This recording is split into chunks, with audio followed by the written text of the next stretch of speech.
a quiet announcement sent a jolt through global markets. A cluster of major technology firms revealed the consolidation of their data center networks into sovereign-scale infrastructure zones, territories defined not by geography, but by computational power. On paper, it looked like a business restructuring. In reality, it signaled a shift many institutions feared. Data capacity concentrating faster than regulation, diplomacy, or traditional governance can respond. And suddenly, the world saw the outlines of a new kind of actor. One that owns no borders, yet holds leverage over communication, logistics, finance, and national readiness. The question isn't why they made this move, but why now?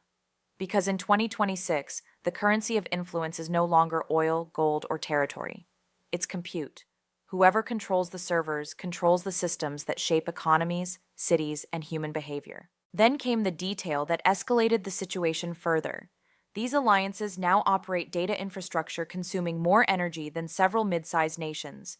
Multiple governments quietly acknowledged they cannot operate critical systems without these private networks acting as backbone providers. Dependency is no longer hypothetical, it's structural.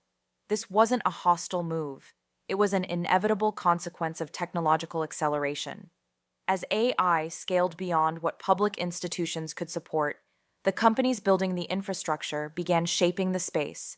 Their facilities are larger, more efficient, and in many regions, more secure than state-run sites. That imbalance shifted the global negotiation table overnight. For families, this means daily tools aren't just apps. They're nodes in a digital lattice determining opportunity and access. For workers, careers increasingly depend on companies behaving like microstates, issuing norms, governing digital environments, and enforcing algorithmic rules. Most assumed this transition would unfold quietly. Instead, the consolidation exposed a truth. When computational power becomes a lifeline, those who supply it gain a form of sovereignty. And now institutions are scrambling, not just to respond, but to understand the scale of what's emerging. Because if this was only the opening act, the next development raises a sharper question. What happens when digital infrastructure doesn't just support nations, but begins to direct them? Behind the headlines lies a more unsettling reality. The rise of corporate data states wasn't driven by ambition. It was driven by necessity. AI workloads doubled, then doubled again. Edge devices saturated every layer of society. Economic forecasting, energy routing, logistics, diagnostics, all began running on models too large and too fast for national systems. Governments didn't outsource by choice. They outsourced because no public institution could keep pace. This triggered a psychological inversion. Institutions that once governed technology now depend on it, and dependence changes behavior. When nations negotiate from need, not strength, power shifts quietly but decisively. Here's the surprising mechanism. Data centers evolved into geopolitical assets without ever declaring themselves as such. Their placement follows the logic of strategic logistics, redundancy, dispersion, resilience, and uninterrupted operation during crisis. Some are hardened against extreme weather and cyber incidents, with emergency protocols rivaling national resilience plans. This matters because computation is now a strategic asset. The ability to model grid failures, food shortages, or market instability becomes leverage. Whoever controls the throughput controls the insights, and whoever controls the insights shapes the decisions. People feel this shift in subtle ways. A platform outage disrupts business hours across continents. A silent update changes the behavior of entire workforces. A revised set of digital rules redraws the boundaries of acceptable expression or economic participation. These aren't product choices, they're policy signals. Behavioral economics explains why. When individuals rely on a system every day, they defer to its rules automatically. Digital infrastructure becomes a form of soft governance. Institutions feel the pressure too. Regulators and ministries are negotiating with entities that innovate faster, scale faster, and operate with global alignment rather than national constraint. But here's the part nobody expected. Consolidation is only phase one. Because the next move suggests these computational empires are about to redefine not just infrastructure, but the world's administrative hierarchy. The rest of the world didn't observe this transformation passively. They recognized a familiar pattern from earlier eras when new power centers emerged faster than traditional systems could adapt. Across continents, analysts compared the rise of these data alliances to past economic pivots: the formation of central banks, the expansion of transnational corporations, the creation of trade blocs. Each reconfigured power. But this shift is sharper because it blends economic influence with technological indispensability. Nations now measure risk not only by borders or resources, but by access to computation. A region with low compute capacity becomes economically slower, less competitive, and more prone to digital disruption. Compute is becoming the new industrial backbone. Here's the unexpected historical parallel. During industrialization, nations competed for steel, coal, and railroads. Today they compete for GPU clusters, fiber optic routes, cooling resources, and energy contracts. Just as railroads reshaped geography in the 19th century, compute corridors are reshaping global strategy now. Some countries are accelerating investments, fast-tracking permits, subsidizing hyperscale facilities, and forming public-private digital task forces. Others fear that by the time their systems catch up, the corporate state model will be fully entrenched. But the most surprising response came from smaller nations. Instead of resisting, they embraced the shift, positioning themselves as hosts for data sanctuaries and digital free trade zones.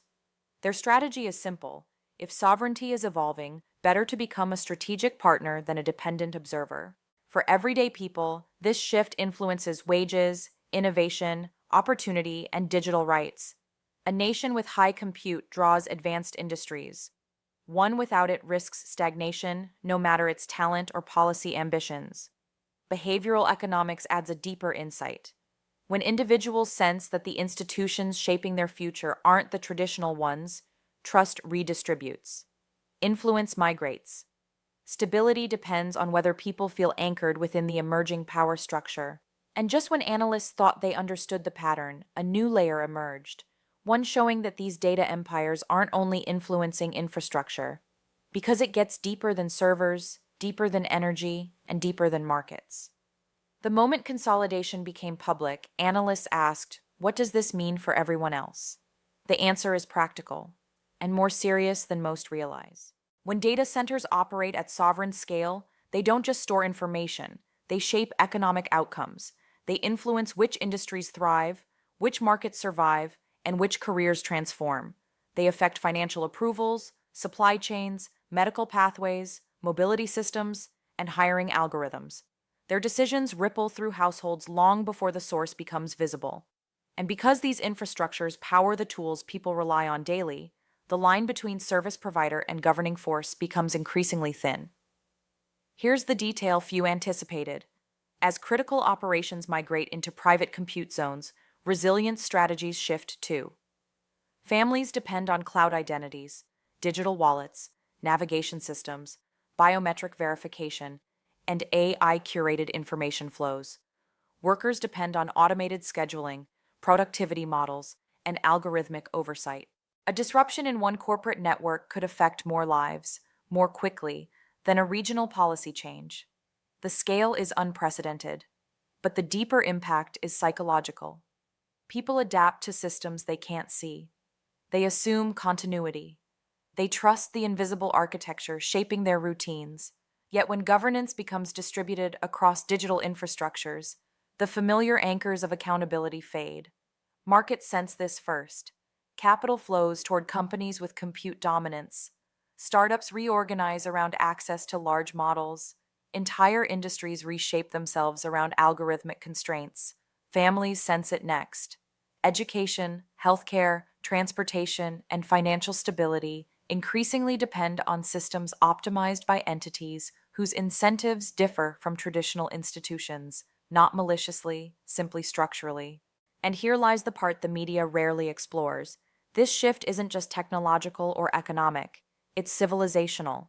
A new class of global actors is emerging, entities without borders, whose influence is measured not in territory, but in throughput.